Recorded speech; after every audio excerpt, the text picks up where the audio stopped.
conocerte un poco más, por conocer un poco más tu corazón.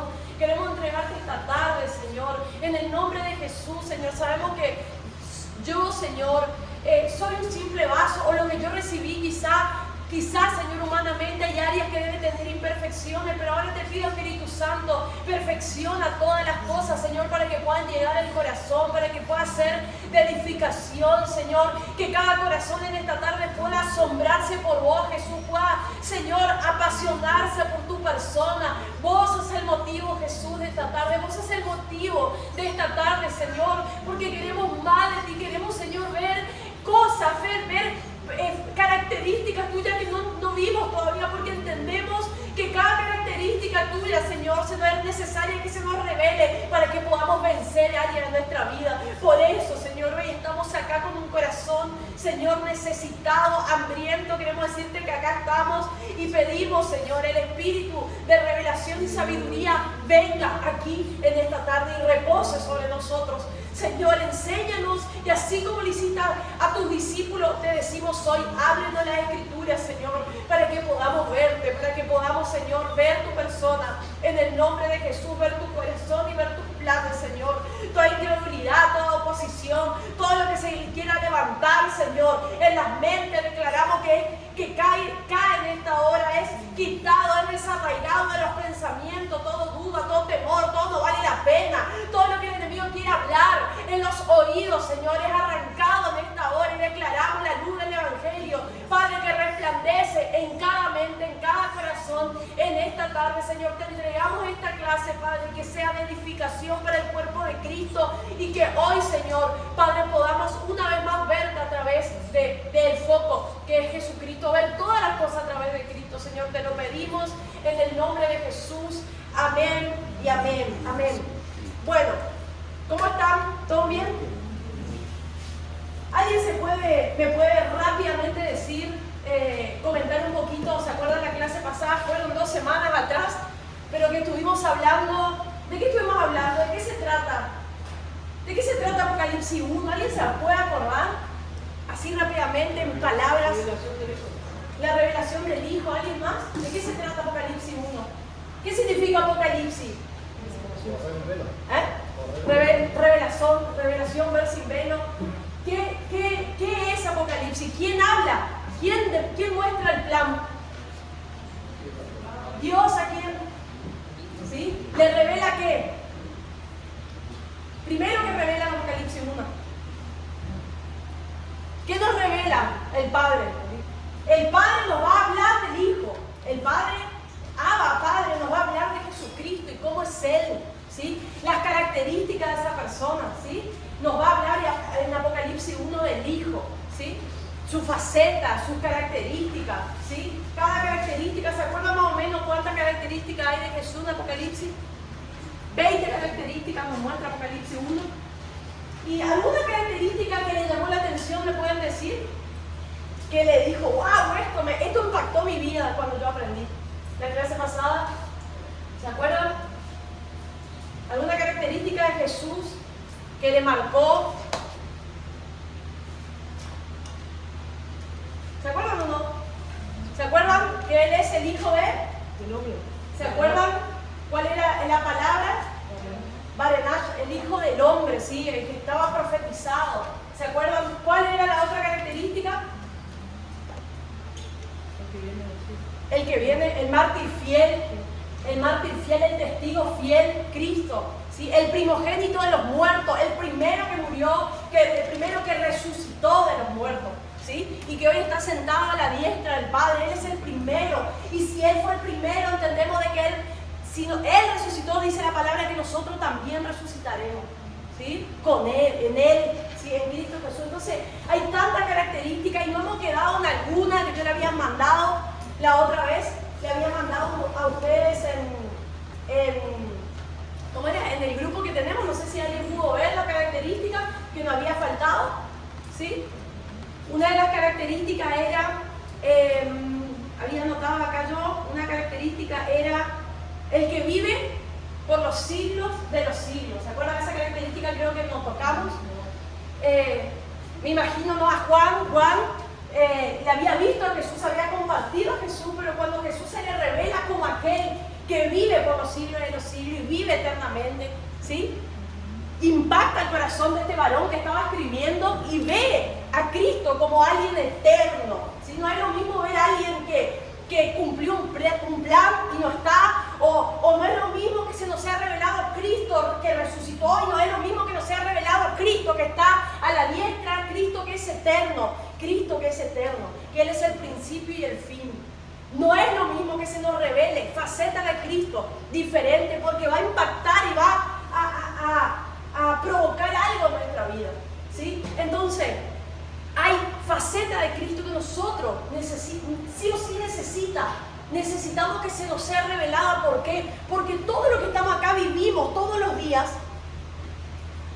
circunstancias, problemáticas, lo que fuese, ¿no? Momentos de temor, momentos de cansancio, y para cada cosa que nosotros vivimos hay una faceta de Cristo que necesita ser revelada. Cuando nosotros no sabemos para dónde ir, cuando tenemos, qué sé yo, ponele, ejemplo, cuando estamos luchando con un pecado que no podemos nosotros, se nos revela la faceta de ese Dios juez, de ese Dios que viene a instruir, que viene, ¿sí?, con su juicio a enseñar justicia a la tierra, ¿sí? Y se nos revela ese Señor que viene, ese juez que viene a erradicar el pecado. Y cuando nos revela cómo Cristo trata, Cristo con esos ojos de amor, dice que Él también se nos revela cuando estamos luchando con un pecado, se nos revela a Cristo como ese que nos amó, dice, y que nos lavó, dice, con su sangre. Se nos revela esa faceta y ya no nos sentimos que no vamos a poder, que no vamos a avanzar, porque se nos revela esa característica de Jesús, el que nos lavó, el que nos amó. Imagínate lo que decíamos la otra vez, ese hombre que te ama personalmente, aún con tus debilidades, tus defectos. Él te ama y Él está comprometido con tu crecimiento, Él está comprometido con que vos te despiertes, con que vos crezcas. Él es. A veces nuestra mente no puede dimensionar de que Él está comprometido con nosotros personalmente, individualmente, que Él no cesa de nosotros, que Él no cesa de buscarnos, que Él no cesa de mandar a alguien, de despertar a personas para decir, vamos, no podés, yo sé. Hay un propósito sobre su vida. Él no cesa, Él nos ama particularmente. Imagínate, el que creó el cielo, el que creó el universo, el que creó todo, está comprometido con vos, porque te ama, con vos individualmente, y no cesa, y te lava. Y no es que un compromiso como el que estamos acostumbrados nosotros, así, bueno, si vos me obedecés, yo estoy, no, Él dice que aun cuando estábamos muertos en nuestro delito y pecado, Él nos dio vida. Dice, su sangre es incondicional, no solo te ama, sino que te limpia con su sangre. Eso es, cuando se me revela ese Cristo, mi vida nunca más igual. Mi vida comienza a cambiar cuando se me va revelando faceta de Cristo. Entonces vemos aquel primero, el último, dice, aquel que tiene las llaves. ¿Se acuerdan? Eso no habíamos compartido, pero le pedí que lean. Aquel que tiene las llaves, dice, del Hades y de la muerte, dice. ¿Usted sabe qué pasó cuando Cristo, en esos días donde Él murió, dice que Él bajó, dice que Él predicó a los espíritus encarcelados? ¿Y qué hizo? ¿Qué hizo Jesús? Fue y les sacó la llave, les arrebató la llave de la muerte, del Hades, ¿sí?, a Satanás, el diablo. Y a partir de ese momento, Él tiene la autoridad sobre cada persona. Él tiene la autoridad, Él tiene las llaves de la muerte. Usted sabe, dice en Apocalipsis, creo que 22, dice que al final de todas las cosas, dice que van a ser lanzados al lago, dice, de fuego y azufre, el anticristo, dice, el falso profeta, el anticristo, y dice, y la muerte. La muerte va a morir, dice la palabra. Va a llegar un momento que la muerte ya no va a existir más, porque Él tiene la llave de la muerte. Entonces, cuando estamos en situaciones que nos afligen o pérdidas en cuanto a la muerte, cuando se nos revela la faceta de aquel que tiene la llave de la muerte, nuestra vida ya no es igual. Ya no tenemos más angustia, porque se nos reveló aquel que un día, ¿sí?, va a llegar un día donde la muerte va a morir, donde no va a haber más muerte, y es Jesucristo el que tiene la llave de la muerte, de la vida. Él es el que tiene la llave. Cuando se me revela eso de Cristo en mi vida ya no es igual, ¿sí? Entonces, hay facetas de la persona de Cristo que se me tienen que ser reveladas, que se nos tienen que ser reveladas para que áreas de mi vida puedan tener luz, puedan tener revelación. Entonces te pregunto hoy, ¿qué estás viviendo? ¿Qué circunstancia estás viviendo? ¿Qué revelación de Cristo estás necesitando para despertar? ¿Será que estás sintiendo que estás solo? ¿Será que estás sintiendo de que estás haciendo de todo y no sé, quizás estás buscando aprobación de otros, pero no sabes que hay un esposo, hay alguien que está ahí? Independientemente aunque te sientas sola, hay alguien que está ahí por vos velando, es Cristo el esposo. Entonces hay facetas de Cristo que se necesitan que se nos sea revelado, ¿sí?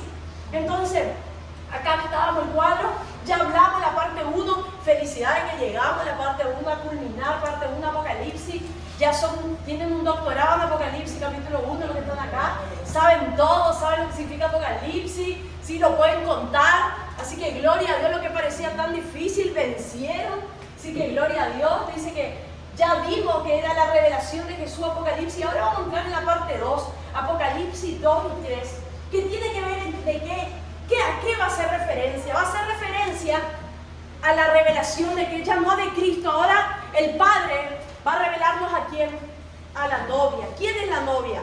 La iglesia, ¿sí? Entonces, ¿qué es lo que nos va a revelar y a través de qué nos va a revelar? A través de esos mensajes que va a ser enviado a las iglesias, a 7 iglesias, ¿sí? ¿Y qué es lo que va a provocar? Cuando nosotros estudiamos Apocalipsis 1, el conocer las características de Cristo me va a conectar con aquel que yo le estoy esperando, ¿sí? Al conocer, al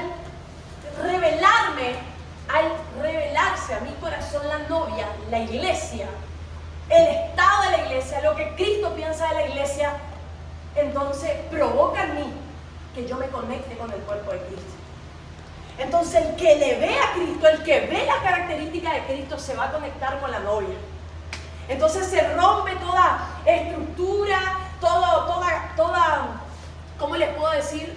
Se va a quebrantar todos esos argumentos que dicen muchos, ay no, yo amo a Dios, pero la iglesia no, hay muchos hipócritas. No, yo amo a Dios, yo quiero servir, pero la iglesia está lleno de gente hipócrita. Se quebranta porque cuando se me revela Cristo, se me revela que Él es ese novio que camina, ahora vamos a leer en medio de iglesias imperfectas. Si Cristo no desiste, ¿quién soy yo para desistir? Si Él sigue aún caminando en medio de iglesias imperfectas y hablándole y velando por ella y enviando su palabra para perfeccionarle, ¿quién soy yo para renunciar a ese diseño? Entonces cuando a mí se me revela Cristo, yo me conecto con el cuerpo, ¿sí? Entonces necesitamos en esta tarde ver todo desde el lente de Jesús. ¿Se acuerdan que habíamos hablado de esto? Es imposible hablar de la iglesia, hablar de los juicios, hablar de las trompetas, hablar de todo lo que va a pasar, si primero que nos vemos todo desde la persona de Jesús. Entonces tenemos que ponernos un lente de esta tarde, ¿sí? El lente de Jesús, de ver a través de su visión todas las cosas que Él nos quiere hablar en la palabra, ¿sí?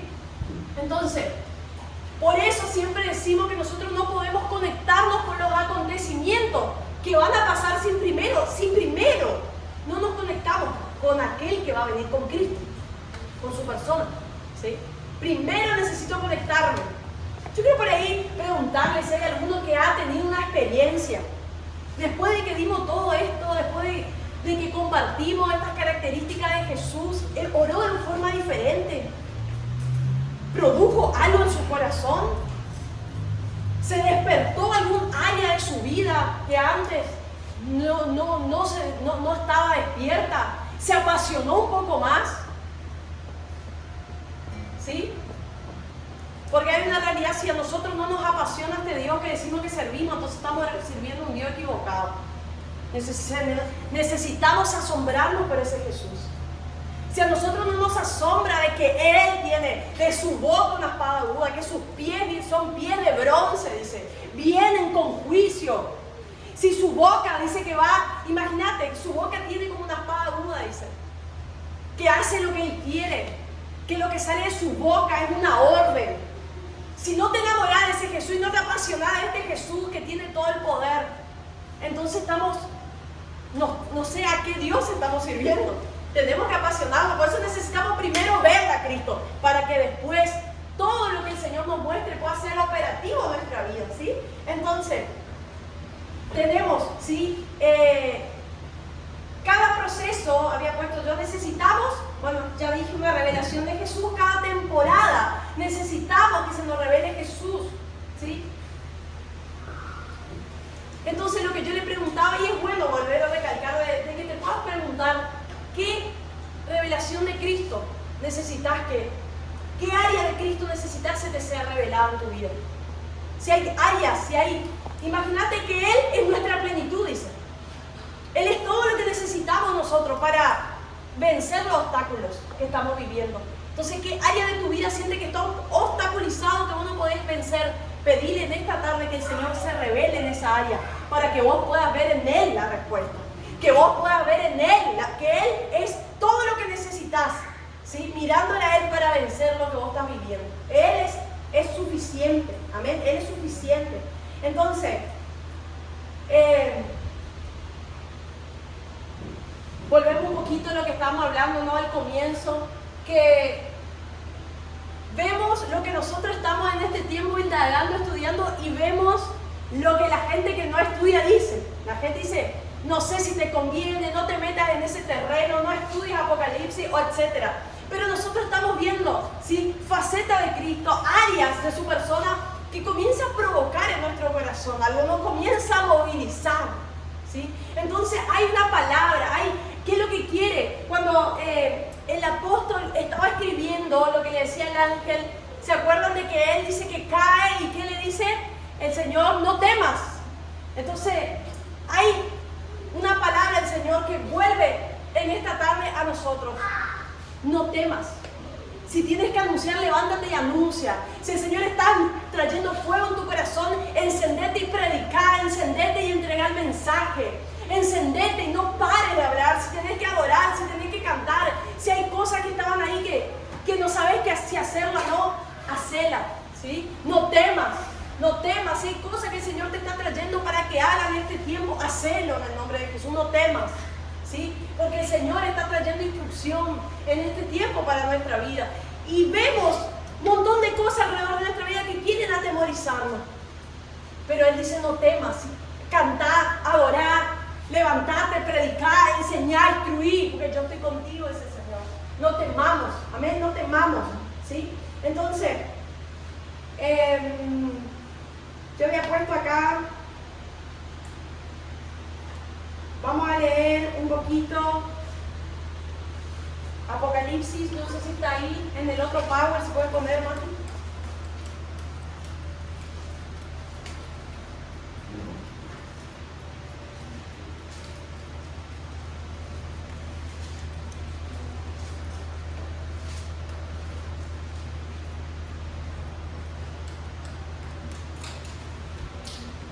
Termina diciendo el 1 ahí, Apocalipsis 19:20 dice, escribe las cosas que has visto y las que son y las que han de ser después de estas.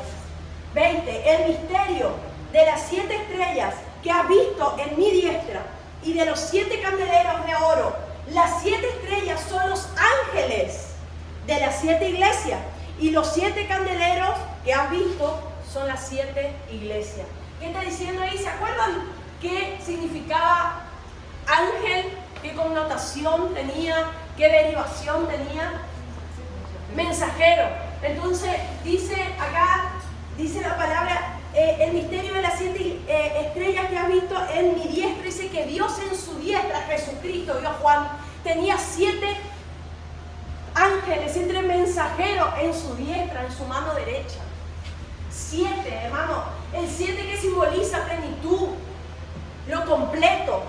Y dice que el Señor tiene en su diestra mensajero para este tiempo.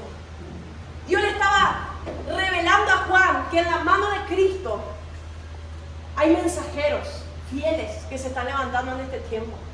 Mensajeros como Juan el Bautista, que van a predicar, que van a preparar el camino, que se van a levantar. Porque quiero decirte, si vos estás acá un domingo a la tarde, sin estar obligado en este lugar, y te está quemando el pecho, te está quemando el corazón, y vos estás acá, es porque Dios se ha placido ponerte y darte y llamarte como un mensajero, fiel como un mensajero para este tiempo. Como un mensajero que no va a quedarse acá, sino que vas a ser un mensajero que vas a ir y vas a hablar a personas, e iglesias van a ser despiertas. Porque Dios en su mano tiene un remanente. Y si vos estás acá un domingo a las 6 de la tarde, teniendo cosas que hacer, es porque Dios va a hacer de vos mensajero. Así vas a hacer Dios está levantando ese remanente de los Juan Bautista de esta temporada. Aquellos que están preparando el camino del Señor. Yo no sé si vos te identificás, no sé si vos estás acá para escuchar una clase de teología, pero quiero decirte que vos digas, Señor, gracias porque viste en mí alguien, Señor. A pesar de mi debilidad, viste en mí alguien, Señor, y yo quiero ser participante, yo quiero que vos cuentes conmigo, amén, en lo que vos querés hacer, ¿sí? Entonces, ángel significa mensajero, es la misma palabra que se usa para Juan el Bautista. Jesús tiene mensajero en su mano. Jesús tiene a sus mensajeros en su mano. No temas. Sos los Juan Bautista de este tiempo. Amén. Amén. La revelación de Jesús incluye ser mensajero en la mano del Señor. Cuando se te revela Cristo en la faceta que ha de venir, es imposible callarse. Y es imposible no ser mensajero. Porque desde que escuchas este mensaje, esta faceta de Cristo, tu vida comienza a ser afectada y ya nunca más vas a ser igual. Ya cuando la gente te empieza a predicar solamente de aquel que vino, es decir, sí, está bien, vino, pero hay algo que me afectó. Es imposible que vos no veas la faceta de Cristo en aquel que va a venir con todas sus características y no te encienda y no seas un mensajero. Por eso sé que sos parte de ese ejército de mensajeros fieles que se van a levantar a decir: hay un evangelio poderoso, el cual quizás todavía no escuchaste, que Cristo viene, que Cristo está, que Cristo tiene en su mano a sus mensajeros. Capaz no sabes cómo vas a hablar, cómo vas a transmitir la palabra, como me pasó a mí. Cuando el Señor confrontó mi vida, yo no sabía, pero solamente yo dije: Señor, yo quiero ser un mensajero fiel. Yo quiero predicar tu palabra. Yo ni iba a saber que yo iba a estar compartiendo con ustedes hoy, pero me acuerdo de su palabra que dice que Él tiene en sus manos los mensajeros y que no tenemos que temer porque estamos en sus manos. Amén. No temas. Si vas a llegar a la meta, no porque vos tengas buena disciplina, sí. Puede ser que seas disciplinado y te va a ayudar, pero no vas a llegar a la meta por tu propia fuerza, por tu propio intelecto, sino porque es la gracia de Dios que está sobre nuestra vida. Por eso vamos a llegar a la meta, vamos a ser enviados con esa canción que estamos tratando de ver cómo sacamos con René, ahí con Matías. Se llama Ekvalo, que significa envío sin retorno. ¿Sí? Cuando el Señor impacta tu corazón, dice que produce un envío, que voy a decir: no puedo volver atrás, no hay forma. Después de lo que vi, ¿cómo voy a volver atrás? Entonces yo creo que Dios va a provocar en sus mensajeros una unción de envío, ¿sí? Sin retorno, para que no nos callemos. Amén, que no nos callemos. Y quiero decirle, que si ustedes pueden anotar una regla que he aprendido de Apocalipsis. La regla es esta, para estudiar Apocalipsis. Apocalipsis dice lo que significa y significa lo que dice. Entonces es una regla para estudiar Apocalipsis. Apocalipsis dice lo que significa o significa lo que dice. Entonces, ¿cuál es la regla? ¿Qué significa esto? Vos te pones para empezar a estudiar Apocalipsis y hay dos reglas. Porque hay gente que dice: yo no quiero estudiar Apocalipsis, yo no entiendo nada, hay mucha metáfora ahí. No, la regla de Apocalipsis es simple. Te va a decir lo que significa o significa lo que dice. Por ejemplo, te va a decir: la serpiente es Satanás. Los mensajeros, los ángeles, los ángeles son los mensajeros. Es literal lo que te está diciendo, ¿sí? O significa lo que dice, por ejemplo, si te dice Jesús tiene los ojos como llama de fuego, es Jesús tiene los ojos como llama de fuego, ¿sí? Si no te explica Apocalipsis, es lo que te está diciendo ahí. Entonces no hay mucha vuelta para dar, ¿sí? Entonces, ¿cuál es la regla para interpretar el Apocalipsis? ¿Dice lo que significa o significa lo que dice? Por ejemplo, los 7 ángeles son los mensajeros. Cuando habla de los cuernos te va a decir que son las naciones. Cuando dice la serpiente es Satanás, ¿sí? Entonces Dios, ¿se acuerdan por qué Dios habla muchas veces de estas maneras? ¿Se acuerdan que habíamos explicado eso? ¿Por qué Dios habla sabiduría al misterio? Que es revelada solamente para los que tienen hambre y sed. Porque dice la palabra, clama a mí, yo te responderé y te voy a mostrar cosas grandes y ocultas que tú no conoces.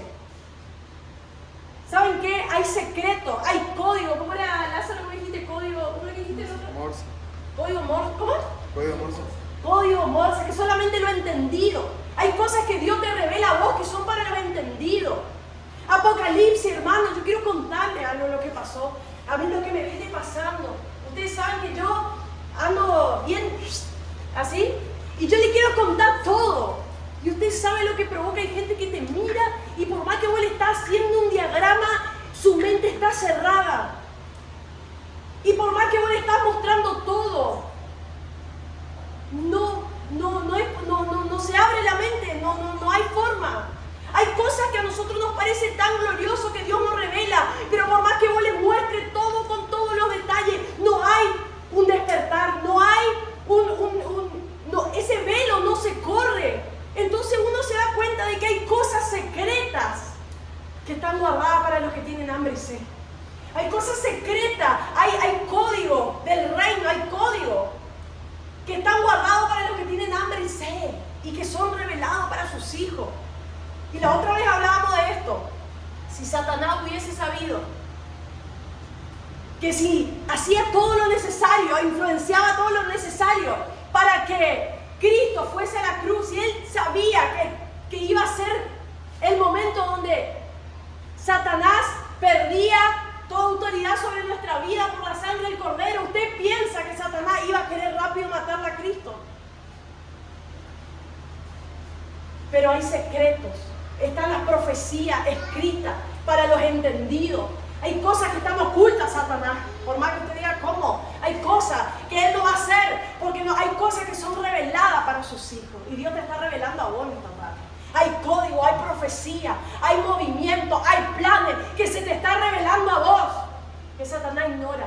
O que Satanás piensa que, no sé cuándo será, o no sé qué piensa, pero lo que sí sé que Dios le revela a sus hijos las cosas que él va a hacer. Y así como hablábamos la otra vez, Satanás no hubiese crucificado a Cristo, no hubiese intentado hacer todo eso, sí, iba a ser la cruz, ¿sí? El jaque mate al infierno, sí, la cruz iba a ser, ¿sí? Esa arma, esa trampa, ¿sí? Para arrancarle la llave, ¿sí? A él de la muerte, imagínense. Entonces, cuando Dios nos está hablando y nos está enseñando Apocalipsis, nos está revelando sus planes para que nosotros nos preparemos. Está revelando sus planes para que nosotros nos alistemos. Amén, para que nosotros nos activemos de todo lo que va a pasar en aumento en los últimos tiempos. ¿Sí? Entonces, la Biblia explica la Biblia, pero para entender a Dios tenemos que, Dios es el único que nos puede revelar. Solo no podemos. Por eso, este es un tiempo donde estamos priorizando buscarla a Él. Porque si queremos conocerla a Él, necesitamos, Él nos va a enseñar, Él nos va a hacer que se nos revele Él, su Espíritu Santo. Nosotros no podemos por nuestra propia cuenta. Es Él en la intimidad, es golpeando la puerta, es que va a provocar, ¿sí?, que nuestros ojos espirituales se abran, ¿sí? Hay algo también de la palabra que yo quiero que ustedes a lo largo cuando vamos desarrollando una cosa para que ustedes presten atención, va a ir enganchado al otro capítulo, es cronológico. Apocalipsis es un libro cronológico, es decir, que algo que pasa acá, siguiente va a ver lo que pasó acá, va a estar conectado con la próxima cosa y con la próxima cosa y con la próxima cosa. Es decir, que está recontra explicado, para que nadie se pierda, está todo correlativamente preparado. Usted va a ver ahí que en Apocalipsis 1 sigue hablando de los mensajeros y sigue hablando en Apocalipsis 2 de lo mismo, hace un enganche. Entonces, Apocalipsis es un estudio cronológico, ¿sí? Si usted quiere anotarlo, están entrelazados el uno con el otro. Y el Padre te reveló a su Hijo. Ahora el Padre, ¿sí?, va a revelar a su novia, a la iglesia, y lo que Cristo quiere hacer, y cómo Cristo se va a mover en esa novia, en esa iglesia, ¿sí? Entonces, sí o sí, como te dije hoy, la revelación de la novia te va a conectar con la iglesia de Cristo, ¿sí? Sí o sí, sí o sí. Entonces, a ver dónde estamos ahí. Bueno, dice parte 2, la revelación de la novia, Apocalipsis 2 y 3. Son 7 mensajes, están armados, esa Apocalipsis 2 y 3 tienen 7 mensajes para la iglesia de todos los tiempos. De todos los tiempos, ustedes van a darse cuenta. Y tiene un llamado urgente al arrepentimiento, a la fidelidad y a la victoria en los últimos días. Este mensaje, ustedes se van a dar cuenta que es un mensaje vigente para hoy en día, porque todo lo que el Padre, lo que se está hablando, el mensaje que se está enviando a las iglesias son la misma problemática que estamos viviendo hoy en día. Hoy en día, ¿sí? En este 2026 ya. Entonces,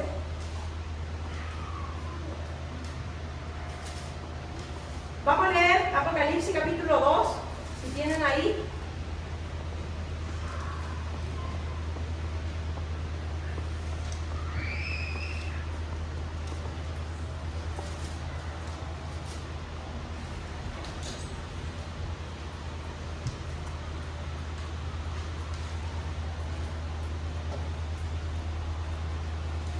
Leemos, dice así: escribe el ángel de la iglesia en Éfeso. ¿Qué dijimos que era ángel? Bueno, escribe el mensajero, escribe el ángel de la iglesia de Éfeso, el que tiene las 7 estrellas en su diestra. ¿Quién era? ¿Qué era la estrella? Bien, bien. Y el que anda en medio de los 7 candeleros de oro. ¿Qué son los candeleros de oro? Las iglesias. Dice esto, vamos a leer de vuelta. Escribe el ángel de la iglesia de Éfeso. Che, prende la luz, chicos, como ustedes no ven nada. Yo sé que vinieron a dormir la siesta, que no, mentira. Escribe el ángel de la iglesia de Éfeso, el que tiene las 7 estrellas en su diestra. El que anda en medio de los 7 candeleros de oro dice esto: yo conozco tus obras y tu arduo trabajo y paciencia, y que no puedes soportar a los malos, y has probado a los que se dicen ser apóstoles y no lo son, y lo has hallado mentirosos, y has sufrido y has tenido paciencia, y has trabajado arduamente por amor de mi nombre, y no has desmayado. Pero tengo contra ti que has dejado tu primer amor. Recuerda, por tanto, de dónde has caído y arrepiéntete y haz las primeras obras, pues si no, vendré pronto a ti y quitaré tu candelero de su lugar si no te hubieres arrepentido. Pero tienes esto, que aborrece la obra de los nicolaitas, las cuales yo también aborrezco. El que tiene oído, oiga lo que el Espíritu dice a las iglesias. Al que venciere le daré de comer del árbol de la vida, el cual está en medio del paraíso de Dios. Amén. Hasta ahí. Hoy vamos a dar solamente el mensaje de la iglesia de Éfeso. Son 7 mensajes, ¿sí? Vamos a buscar ahí está el cuadrito, ¿sí? Son 7 mensajes. Creo que hay un cuadro más, ¿o no? No. Son 7 iglesias, ¿sí? Éfeso, Esmirna, Pérgamo, Tiatira, Sardis, Filadelfia y Laodicea. Y hay una característica importante, ¿no? Dice que estas iglesias estaban situadas en Asia Menor, ¿sí? Y dice que estas iglesias estaban distribuidas en lugares tan estratégicos, donde eran lugares importantes, donde los mayores canales de correspondencia, ¿cómo se dice? De comercialización, unían todas estas iglesias. ¿Por qué es un dato relevante esto? ¿Sí? Porque yo creo que el Señor se aseguró bien a dónde mandaba, a quién iba dirigido estas cartas, porque sabían que desde ahí iba a llegar a todos los extremos de la tierra. Por eso es importante este dato. ¿Por qué? Entonces, ¿dónde estaba ubicada? En Asia Menor, ¿sí? ¿Dónde es Asia Menor hoy? La Turquía actual. Turquía actual es ese lugar, ¿sí? Donde estamos viendo hoy en que vos tenés Apocalipsis 2, que habla de esta iglesia, es hoy en día Turquía, ¿sí? Entonces, la iglesia, ¿a qué va el primer mensaje? ¿Sí? Va a hablar del primer amor. ¿Cuánto hemos predicado este versículo, no? Hemos predicado un montón de Apocalipsis. El que agarra Apocalipsis para predicar, predica esto, ¿no? Para hablar de cuando nosotros le dejamos al Señor a un lado, predicamos esto muchas veces, ¿no? Entonces, miren, Dios elige una iglesia para que el modelo del trato con esta iglesia y lo que ella está pasando sirva para todos, hasta para el día de hoy, ¿sí? Leemos esas 7 cartas de las 7 iglesias. Y voy a hacer un repaso rápido, después vamos a ir entrando en la primera, porque hoy vamos a leer la primera. Primera iglesia, Éfeso. ¿Qué había pasado en esta iglesia? Había perdido el primer amor, ¿sí? Había perdido el primer amor. ¿Y por qué perdió el primer amor? Porque se excedió con el activismo. Hacía demasiadas cosas que hicieron descuidar al amado, hicieron descuidar su relación con Dios. Hacía todo, estaba ocupado al moño los 7 días a la semana, ¿sí? Quería hacer demasiadas cosas, pero no tenía tiempo para estar con aquel que le mandó a hacer las cosas. Entonces el Señor le confronta, ¿sí?, a Éfeso y le habla de que había perdido el primer amor, ¿sí? Y esto también va a pasar lo mismo, va a ir enganchado, un mensaje va a ir enganchado a otro, y usted va a ver después, con el correr del tiempo, esta pérdida del primer amor en medio del activismo. ¿Qué pasa en medio de esta pérdida del primer amor? ¿Qué produce? ¿Qué empieza a producir? Temor, ¿sí? La segunda iglesia, que es la iglesia de Esmirna, es una carta, ¿sí? Dice que Esmirna estaba viviendo un tiempo de ansiedad, ¿sí? De pánico, de ataques de pánico, ansiedad, ¿sí? Por haber perdido el primer amor. ¿Qué produce cuando nosotros perdemos esa conexión, esa seguridad con Cristo? ¿Qué va a producir? Ansiedad.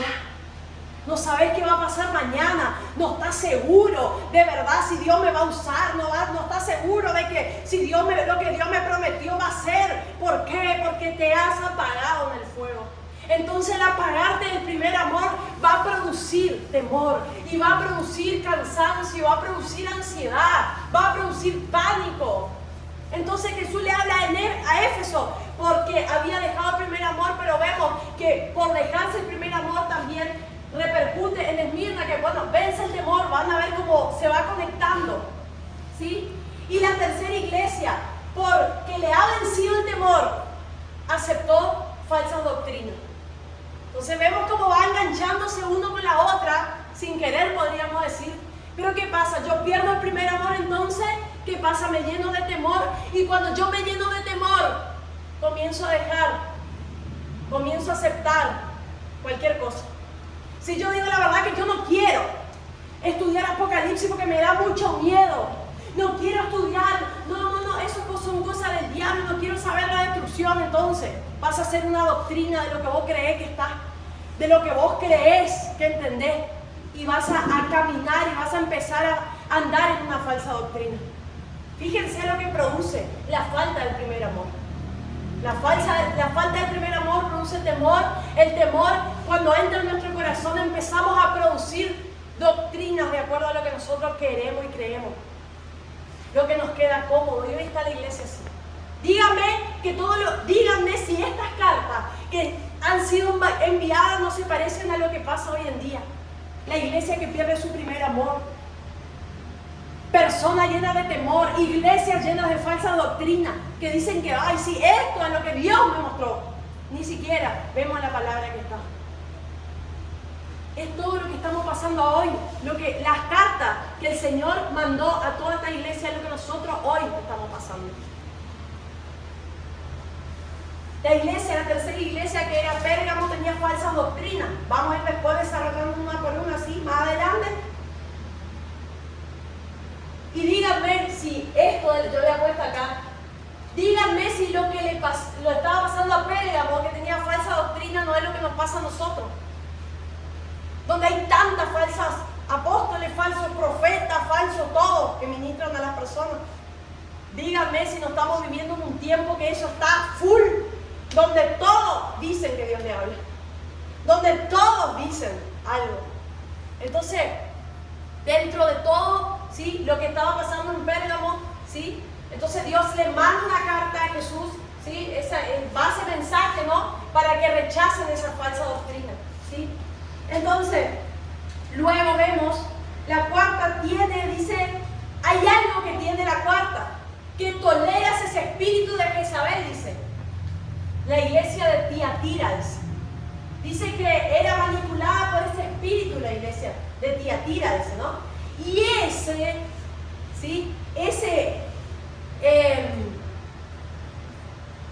el espíritu de Jezabel y la manipulación va a desembocar y va a producir, hermano, va a terminar produciendo dentro del cuerpo de Cristo inmoralidad sexual.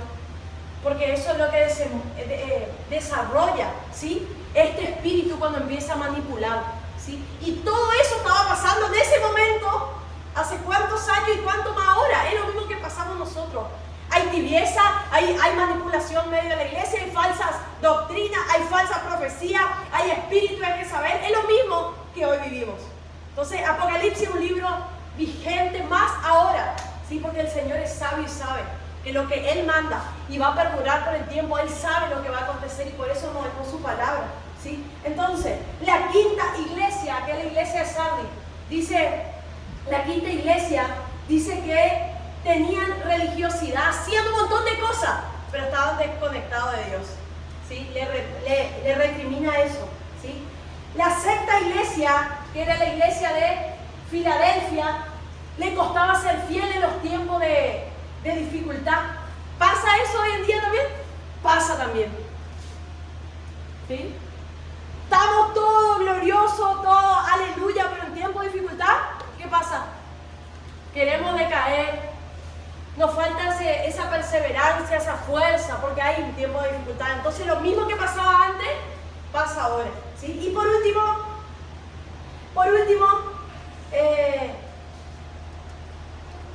la iglesia de la Odisea dice, luchando contra la tibieza.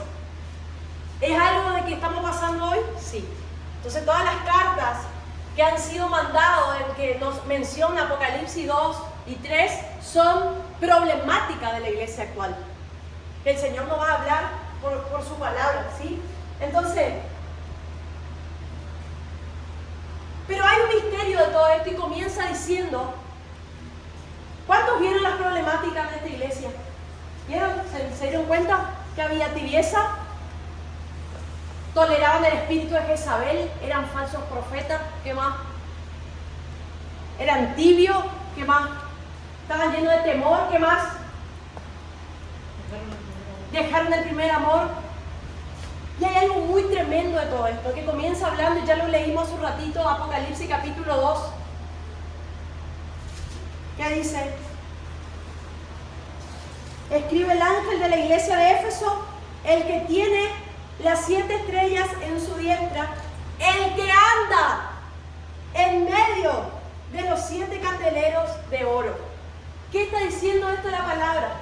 Que a pesar de que la iglesia era tibia, a pesar de que la iglesia tenía doctrina errada, a pesar que la iglesia había falsa profecía, Cristo caminaba en medio de ella. Cristo no desistía. Cristo estaba ahí. No desistía de la iglesia y estaba dispuesto, ¿sí?, a hablarle, a señalarle las cosas buenas, pero también a corregirle. Entonces, cuando nosotros leemos esto, cuando yo leí esto particularmente, te cambia todo el foco, ¿sí? Porque vemos a un Cristo que primero Él afirma que Él está, a pesar de todo lo que leímos, Cristo está en medio de ella, dice. Y cuando vos lees eso, decís, ¡wow! Se rompe mi religiosidad en la mente. ¿Qué está diciendo la palabra? Dice, yo el que ando en medio de esta iglesia que te acabo de describir, que tolera el espíritu de Jezabel, que tiene doctrina que no me gustan, que son tibios, Cristo anda en medio de esa iglesia. Entonces cuando empezamos a leer eso decimos, bueno, y a veces cuánto, y ¿saben? Cuando uno ve el corazón de Cristo, ve Cristo, cómo se da por la iglesia y se te revela eso, vos no te vas a ir corriendo cualquier molestia que tenga la iglesia porque se te molestó algo. Porque si Cristo no desiste de su iglesia imperfecta y permanece allí hasta perfeccionarle, ¿cuánto más nosotros, que somos imperfectos, tenemos que decir, Señor, me quedo acá, sigo, Señora, aunque vea cosas que todavía no están arregladas, pero sé que vos sos el que vas a perfeccionar la iglesia? Cuando yo empiezo a darme cuenta de eso, de que Cristo no desiste de su iglesia, mi enfoque comienza a cambiar. Y yo empiezo de hacer así problemas que yo veo con mi lente, empiezo a decirle, Señor, vos tenés el control, vos vas a hacer lo que falta hacer en medio de tu iglesia. Y vuelvo a enamorarme de la iglesia. ¿Saben qué? A mí me impactó cuando yo comienzo a leer esto y a comer esa palabra, ese mensaje. ¿Por qué es tan difícil cuando empezamos a ver y que cómo Dios ama a la iglesia y cómo amar la iglesia? Si hay tanto desperfecto. ¿Cómo amar la iglesia? Si a veces venimos porque hay que venir. Pero dígame sinceramente los que están acá. ¿Será que te apasiona decir cómo tengo ganas de congregarme y verle a los hermanos? No, ninguno de los que está acá. Se ríen algo, ¿no? Pero si el Señor, si nosotros decimos yo amo a Cristo y no amo a la iglesia, entonces no amo su cuerpo. Si yo no estoy dispuesto a esperar los cambios, entonces no le amo legítimamente, no le amo completamente. Entonces cuando eso impacta mi corazón, cuando yo veo por la palabra que Él camina en medio de las iglesias que Él me mencionó, que Él me va a mencionar posteriormente, que son iglesias con imperfecciones, debilidades, pecados, y sin embargo Él no se va. ¿Viste que hay gente que se cambia rápido de iglesia? Que se va porque dice, ay, acá son todos, me voy a buscar otra iglesia porque acá no hay tanta unción, acá no hay tantos milagros, acá mira, este no se activa, acá estoy cansado, la cara, este no cambia más, me voy. Ya ni Cristo se va de su iglesia y nosotros queremos irnos. Cristo no se cambia de iglesia, hablo como un chiste, ¿no? Cristo no se cambia de iglesia, Él permanece, Él es fiel. Si hay un código, decía un pastor, en el reino de los cielos es la lealtad, la fidelidad, que nosotros prontamente quebrantamos. ¿Algo no nos gusta? Me voy de acá, me voy, porque capaz hay una iglesia poderosa, ungida, no va a ver todo lo que yo estoy viendo acá, me pinto. Ni Cristo se fue de su iglesia, Él habló todos los desastres que había en la iglesia y se mantuvo ahí. Y a veces nosotros decimos, no, yo soy demasiado santo para compartir con estos que están acá. Yo soy la que oro, la que ando, yo estoy en otro nivel y ni me quiero juntar. Porque hablan pavadas. Prefiero quedarme en mi casa en vigilia orando. Ni Jesús estaba ahí en medio de esa iglesia que toleraba a Jezabel, Él estaba ahí para enseñarle. Ahí es cuando Dios te va quebrantando, te va sacando los velos de la religiosidad de los ojos. Que a veces nosotros queremos ser más santos. Ni Cristo se iba de su iglesia, nosotros queremos irnos. Porque este grupo está en la carnaza, yo no me voy a juntar por ahí mi influencia. Y si vos tenés la revelación de Cristo, impartí, bendecile, está con ellos, quizás Dios quiera. Como hoy hablaba yo en el audio que mandé, pidamos a Dios ser instrumento honorable, no cualquier instrumento. Cualquier instrumento, Dios usa, no sé, una uva para predicarte. Pero cuando le decía a Dios, quiero ser un instrumento honorable, es que, como yo decía, yo creo que cuando vos hablas, el cielo se paraliza, porque hay peso en tus palabras. ¿Sí? Entonces, si de verdad yo digo que amo, yo no me voy a aislar, yo no me voy a ir, yo me voy a quedar. Si yo amo, yo voy a estar ahí con el que le cuesta, decir, dale hermano, dale amigo, dale, vos podés.